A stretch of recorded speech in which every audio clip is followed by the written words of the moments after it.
Hello everyone and welcome to Faithful to Big Brother, where we are discussing Big Brother UK 2025 and the first live eviction, brought to you by Storm Amy. You got in that quick. You were as quick as the storm. You were. You just stormed right in. The theme tune started. Hello everyone. Can't wait around when it's blowing outside. Can't wait around for a blowy. Like Will does in the corridors of the Big Brother set.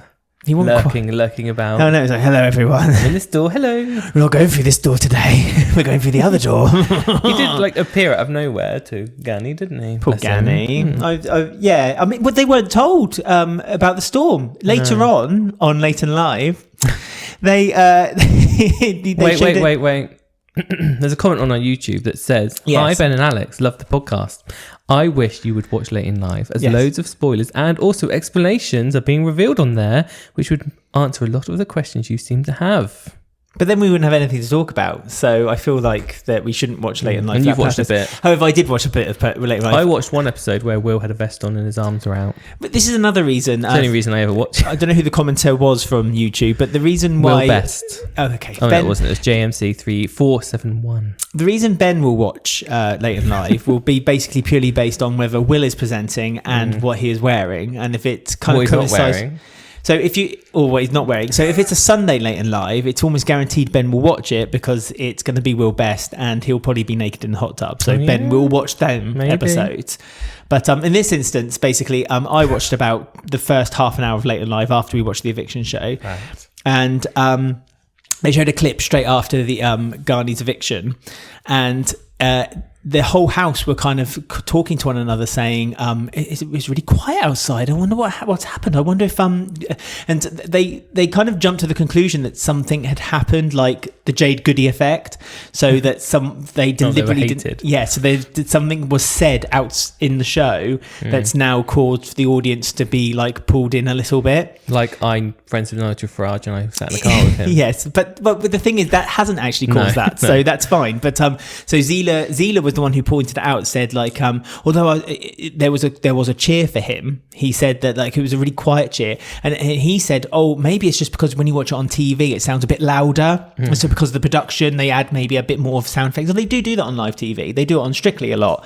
They add and Eurovision. Yeah, exactly. Yes, they're cheering while some of the acts are getting booed very loudly. But what they do on Strictly is they just kind of add what do they call it? Like they kind ambience. Well, they have the cheer already from the audience, but then they add a bigger, so it's a wall of sound. Like a sitcom cheer.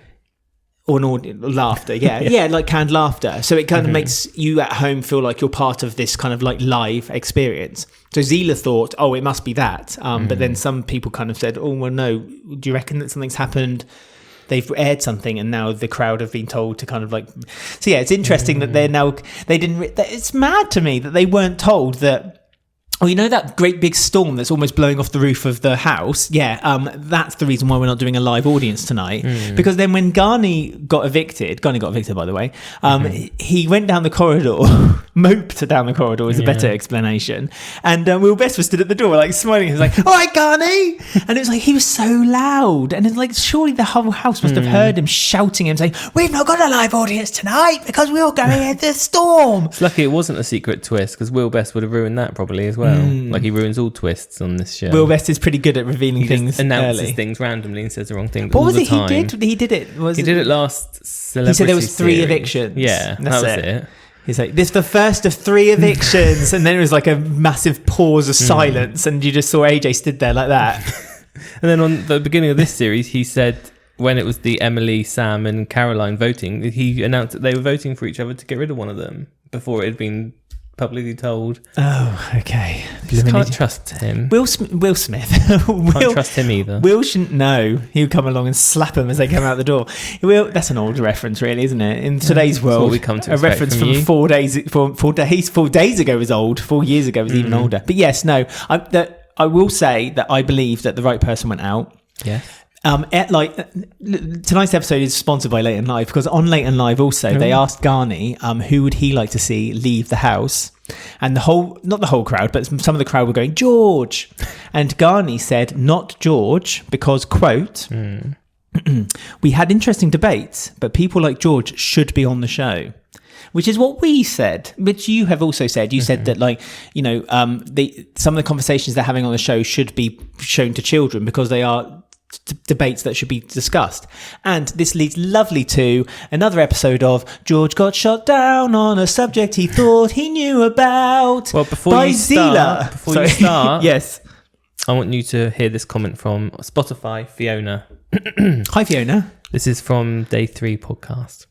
Lay off the politics. We don't want your opinions. Oh, okay. So carry on. But, well, I will just say that I don't think I give my opinion on the politics itself. I give my opinion on how the politics are presented by the people on the show. Podcast where we're giving our opinion on the show. And they come up on the show, so we have to give our opinion. Exactly. We're talking about a show which there's people talking about politics. Anyway, okay, well, for Fiona then, I will keep it brief and I will just say... the episode. Bye. Sponsored by Fiona.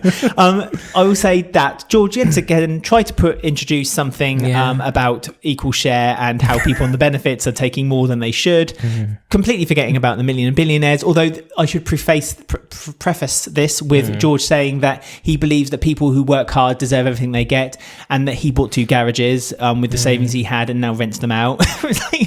It's like cracked me up that so much. It was like Tate still lives with his mum and dad. But it just cracked me up so much that Tate was like saying, like, I've started my own business, I've got a degree, I do this, I do that. And I think it was Jenny was saying, like, you know, I work really hard, I deserve the holidays I have and something like that. And George was just like, well, I'm unemployed, but I have 2 garages that I rent. It's like, oh, really good one, George, well done. And then George then went on about moaning about, like, famous people. And again, he was so basically reflecting what he wanted to be, because we've seen evidence now of him. There's that advert when he's dancing around like a pillock. There's Heartstopper. Yeah. So he clearly wants to be a famous person. He's decided to do it now through the Big Brother grift route because he now wants to. Clearly, we know exactly what he's trying to do, and that is start his own little social media grift society. And so, like he sees himself, he puts himself on this pedestal, and it didn't. The framing of how George was talking to people wasn't lost on me either. The fact that he was sat on his own, individually on a chair, while his crowd was sat around him like some kind of Roman Empire. Yeah. And the person he slagged off of the celebrity was a female singer, and he was like, oh, and he made like a breast motion, like she just talks snap, and it's like, oh, just everything about him is. But this is my contrast. Going the wrong way. It's like George has opinions, fine, but he doesn't debate them or present them very well. No. Zila. Now we're going to move on to a Late and Live quote again. Right. Zila's girlfriend and brother were on the show, and AJ asked them, or Will, they're interchangeable. Probably AJ. Asked them, like, why do you think Zila was successful in beating Ghani in this eviction?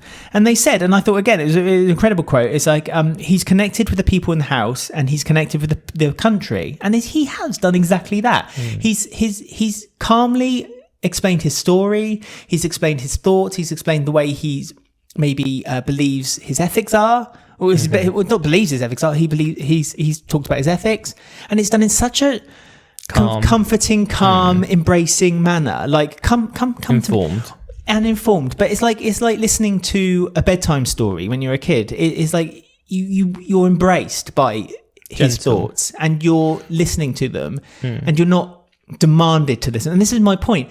George does it in a way where he demands an audience on what he's saying. Zila does it in a way where he just quietly goes to a corner and talks to people individually, and that's caused him to get a lot of love by the house and by the people outside the house, and that's why he succeeded. Yeah, and also the difference is, like, when all these people have been debating George, they sit and listen to what he says, and they kind of take it in, but then retort with an actual fact, not just something made up. He then never seems to listen to their reply. It doesn't really go in. He just goes, oh, right. And then the debate's just ended because he's been proven to be wrong. But he never listens to what they're saying to him. No. There's no point. He's not actually changing his mind or listening or thinking about any of this. But he's not gone in there to change his mind. He's gone in there he's not even gone in there to change anyone's minds in the house, although he may preach and say he has. He's gone in there to basically deliberately make a name for himself. Yeah, look what I can say. Yeah. Book me for a £250 appearance fee. Yeah. I've said something a little bit controversial. Whoops. And he's going through them quick, though. He's running out of options, isn't he? Topics now. He's gone through MP's expensive, disability benefits, immigrants. What else has he done? There's one more. trans people. Yeah. There's not much left now. It's only day 5. I know. Poor George. What's he going to talk about now? He's going to run out of topics. The annoying thing is, what really frustrates me about George is that if he just stopped being such a pillock with these topics and stopped trying to like push his ideals for whatever reason he's doing to the retorts, no, it's not just that. No. I'm not talking about like if putting aside him trying to have conversations, trying to up people in the house, putting that to one side. When he's just having a normal conversation, when he was around the table having the Chinese with Tasia and Jack Garney and Cameron B. He was genuinely, it seemed like a nice guy to be around. Like he was having a lovely conversation. He was talking, he was joking, he was quite amiable, he was quite friendly. Like he made a comment about Richard, which I agreed with him on, that Richard is hoarding his eyeballs because he knows that in the future there's something bigger and better coming. And I agree with him on this. This is what I'm saying. George is right about that. I 100% agree that Richard is playing a game. Richard is playing a game. We're surprised by it because we didn't expect someone like Richard to be that kind of character. No. But Richard is definitely playing a game. And he is waiting, as Danny Beard said on Late and Live, that Richard I did definitely watch it. So Richard is waiting for his ticket to the final. He's waiting for 200 eyeballs ticket to the final. That's what Richard is waiting for. Richard knows that what he did was a bit of a mistake. Tasia has openly admitted that she did the same thing, but she went out of her way to try to mend those wounds by getting the Chinese, by giving the quavers to Jenny, so on and so forth. That's important. Richard decided to keep that. So he's not playing the further in the game by being good person, being liked in the house. He's playing the get further in the game by game playing and getting the tickets to get there, get an immunity from an eviction, getting a ticket to the final, those kind of things, which is strange considering this is a popularity contest not by people in the house but by people outside the house. Plus it's risky because you don't know when that potential ticket's going to come. Before then people are going to clock what you're doing and nominate you, and you'll be up for nomination. But this is what I'm saying. People were seeing it already, so it's a dangerous game. Richard's playing the game that he's almost conceded in his mind. I don't know why though, because Richard was quite well liked up until the eyeball thing, that he is now only going to be able to make it further in the game by basically looking after himself and getting special favours from paying for them via the eyeball method. Maybe he thinks that because he's one of the only older housemates, he's not going to have a group or friendship group who he can trust, so he has to be on his own. Maybe he's seeing it that way. Yeah, I don't see like how the older housemates can. But Caroline certainly hasn't said that she's felt out of place with the younger people. Yes, Caroline's maybe a bit more young at heart than maybe Richard is perceived to be, but it's not like they've not tried to embrace him in their conversations or anything like that. To be fair to the young people in the house, they're all being very, very friendly and open to helping to making it a very communal place to live. There was an interesting thing you were talking about, George, how you said when he was just talking normally, he's more tolerable. Ali from last year, civilian winner, Ali, remember her? Psychotherapist. We do. She posted something about him because he's been talking about how he has no best friend, he's a virgin, never been kissed, doesn't ever have friends, no one seems to like him. And she was used the word incel as well, don't you? Yeah, I'm not an incel, yeah, sure. And she was saying something along the lines of like, the reason that he is doing this is because it's easier to force people to hate you automatically because you're already don't have friends, so it's easier for him to be like, the reason I don't is because of these opinions. So that's probably why we're seeing more of that, which is where you saw a bit more of the genuine George when he had the Chinese.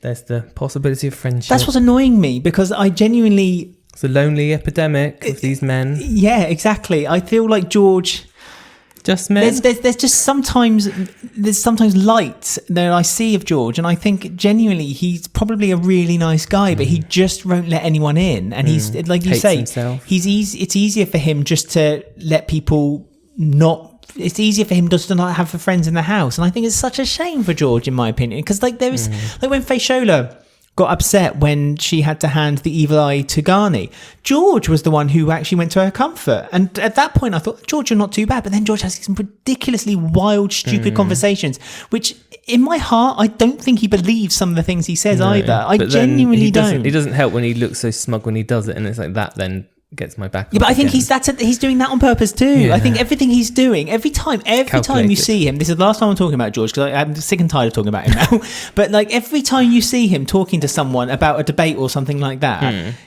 you can just tell everything is performative, and he just can work in his mind. He knows what he's doing each time. But anyway, that's it. That's all I'm saying about George from this moment on. Even Charlie, the producer, is sick and tired of talking about George. The cat, he's scratching a post. You can see his portrait behind us.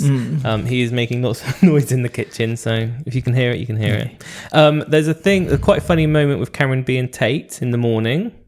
Cameron B was very he blanked frosty. him, didn't he? It was like a relationship. He's now a lone wolf on the sofa. Oh, they howled during the evictions. Tate couldn't sleep last night because he was thinking about it too much. He's very, very upset about this. And yeah, Cameron B they woke up next to each other, separate beds, didn't talk to each other, didn't look at each other in the morning. Tate said, "Oh, I got a bit of a headache." Looked at Cameron. Cameron was like, "Don't care, I'm going to have a shower." So, yeah, he's really upset by not being picked. Well, it's his best friend, isn't it? The wolf pack. And the other friend that Tate did pick, Marcus, is consumed with Elsa, so we didn't have Marcus to talk to either. Well, Marcus was also upset because he got blanked by Elsa. Well, not blanked, that's unfair. Elsa said that she felt like the relationship between her and Marcus was happening very quickly and didn't feel real. And to be fair, Elsa, you're right. Both those things. Tick, tick. Well done. 10 out of 10. So she kind of gently said to Marcus, "I don't want to sleep in the same bed with you anymore." And Marcus got quite upset by that because he thought he obviously thought that him and Elsa had a good thing going. The same way Tate thought him and Cameron B had a good thing going, but unfortunately not. So yeah, the wolf pack kind of fragmented a little bit, but I feel like, as I said, after the howl during the eviction tonight, I feel like they've grown back together again. And I groaned too when I heard the flipping howl. Yeah, that open wound is now scabbed over. Yes. I'm paraphrasing Tate and Cameron, by the way. This is how they describe their relationship. The open wound is now scabbed. The pus is gone and dried, and now they are one again, we assume. But I know I said that like it's obvious that Cameron B and Tate were going to become like best friends because they are just so, lads. The same person. Same person, basically. They're interchangeable. You could literally put Tate walk into a room and they could do that master task with the twins. Like Tate and Cameron B could swap. You wouldn't know. You wouldn't know the difference. But Cameron B is weirdly so nothing. Do you know what I mean? It's like I've got nothing against Cameron B. There's I can't think of anything that I dislike about Cameron B, but I also can't think of anything that is interesting about him. He's just so nothing, so linear, so boring. I mean, it's a world we don't know much about. It's the straight white man world. I don't think it's got anything to do with him being straight or white. No, it's just he's just so dull and it's like it doesn't. I don't know. It's weird to me because it just feels like. It feels like he's got a personality there, but he's just, I don't know, it's weird. He's just nothing. He's just so vanilla. I don't want to use the term vanilla because it's not, doesn't even explain it well enough. He's not your cup of tea or my cup of tea. He is No, honestly, if I met him in the street and we sat at the bus stop or just a random stranger and he talked to me, I think he's fine. He's a nice guy. I don't have anything against him. Yeah, no, that's what I mean. He's just not your cup of tea. It's not that he's not my cup of tea because I don't know enough about him to know if he's not my cup of tea or not. Like George, I can instantly tell you I wouldn't get on with him, for instance. Right. But with Cameron B, I know nothing about him. I've learned nothing about him. He's just so mute and boring. I can't think of a positive about him. I can't think of a negative about him. He's just he's like a Ditto from Pokemon. You know what I mean? He's just nothing. Yeah. And so I can't say he's my cup of tea because I know nothing about him. Well, that type of person will get to the final. That's what I'm trying to say. He's going to sail to the final because the audience probably feel the same way. He's just there. He's just a presence there.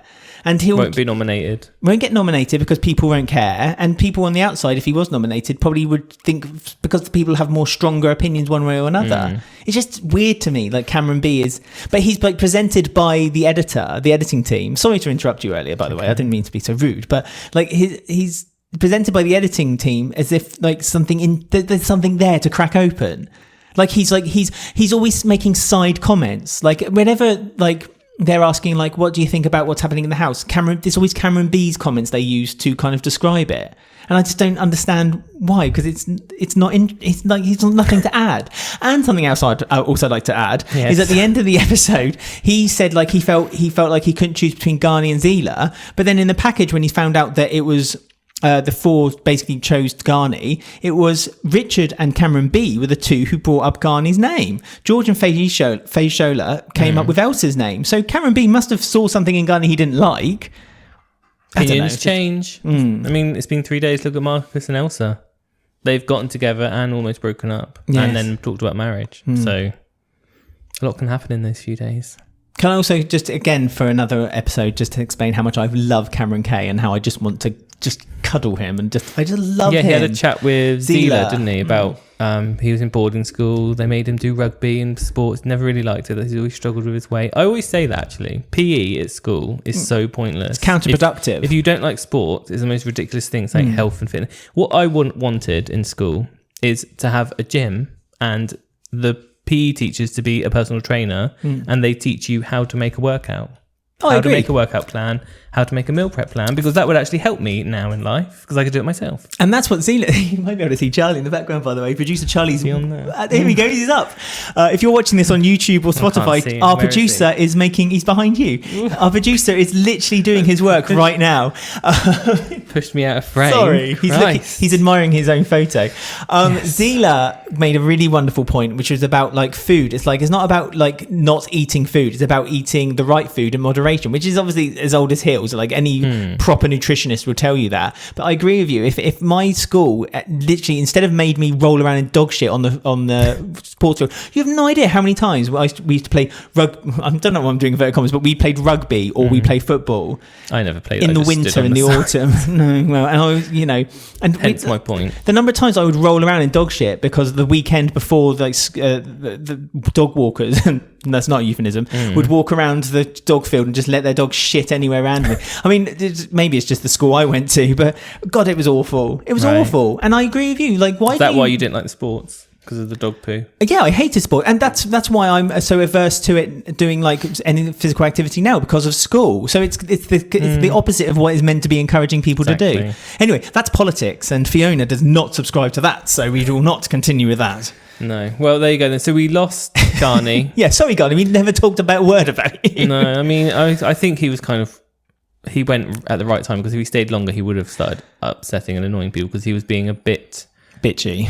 Yeah, I didn't quite like his aura this episode, where he was like eating the food, and then Caroline kind of said, well, don't be selfish, you've just been given a takeaway, and then he put his food back into the tray, and it's like, don't do that. So yeah, I feel like if he would have stayed, I think he would have started rubbing people the wrong way anyway, and would have been probably up for eviction. I believe though that Ghani was put in a very difficult position, because I think if he had been put up against, I reckon, pretty much anyone other than Zila, especially Cameron B, for instance, but like if he'd been put up against, there's a select few people I think that would have been beaten if Zila was up against them. I think Zila it's just a favourite in my opinion. There's also something about Zila, sorry. He told Ghani about his transition again, and it's really interesting how like he's telling a few people in the house, but like those people aren't telling other contestants. Yes, they're keeping it to themselves. That's like really respectful. Yeah, respectful, and also I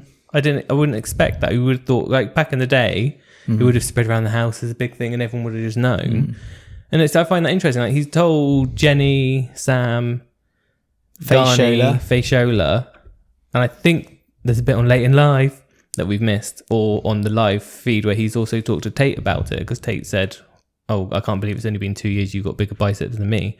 So like, it's just interesting, like he's told a few people, but it hasn't spread around the house. And it's or it has spread around the house, and people have respected that it's Zila's decision to then come forward and talk to them about it. So that's nice. That's like a nice moment of humanity. I have to say, I think everyone in that house, and this is why I also doubt that George is the way he is. I think everyone in that house is actually a lot more respectful to one another than like for their personal lives than they're actually than there has been in previous years. Like they're not using it as a tool to like be nasty about other people. Yeah, so nice. No, I love it. But like I say, I think Zila is very popular in the house. He's for me, he's popular outside the house. He's popular for me, and I love him. But you talking about Zila talking to Ghani about his transition.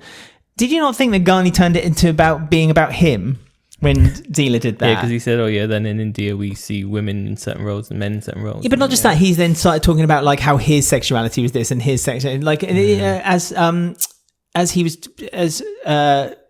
Ghani was like discussing it. Sorry, I can't do it without this up. Thank you. Zila was discussing it with Ghani. The Ghani kind of was just every time interrupting him and just kind of like talking about himself. Well, a lot of people do that thinking like that's how I relate. Yeah. And actually you shouldn't do that, but some people do that. The best thing is when I think it was Faye Shola did it, and when Zila was talking to her, and she said like, first thing I want to say is thank you for feeling comfortable to tell me this to me, and that's 100%. Zila, for me, Zila's a finalist, 100%. Well, I don't think he's really going to get many nominations because this wasn't.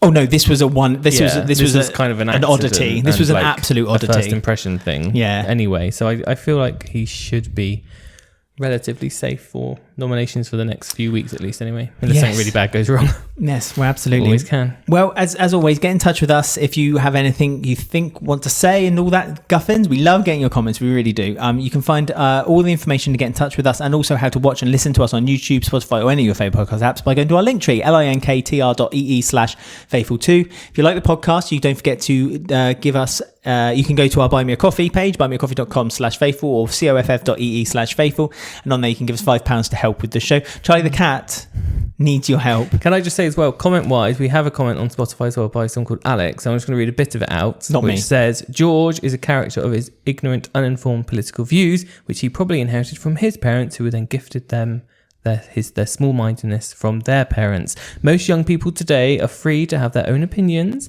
and most of my generation and the young people's responses to George on this season have been dignified and articulate. Yes. So there you go. Absolutely, 100%. And we do love your comments. We do. We may not read them on the show, but we do read them ourselves, and we do enjoy reading them. They're all good fun. So we're back now. All when farts are we and back? giggles. Monday? Is it? No, I think Sunday? Yes, Monday. So we'll be back. Right. So next week's going to be a bit of a strange one, if you are interested. Traitors, Celebrity Traitors UK starts next week. So likelihood is at the beginning of the week we'll be carrying on with the Big Brother. We'll take a small break from Big Brother to do the 2 episodes of the Traitors UK Celebrity. Unless a fight night happens and we're forced to. Of course, unless something huge happens, and then we'll be releasing multiple episodes. Have fun with that. And then, but if all goes to plan, we'll then come back on the Saturday to do the catch up of what we missed and the eviction episode. And that's what we'll be doing now whilst Traitors UK is because this was happening. Originally a Traitors podcast, everyone. Faithful to the Traitors, which is now faithful to Big Brother. And now we're Destination doing X, a bit of the mix of them Race all. Across the World. Yes. But we still do all the Traitors. We do Canadian Traitors, Australian Traitors. They've just announced new presenters for the Australian New Zealand Traitors. So they'll be back soon. Have announced a series 2 of Celebrity Traitors UK.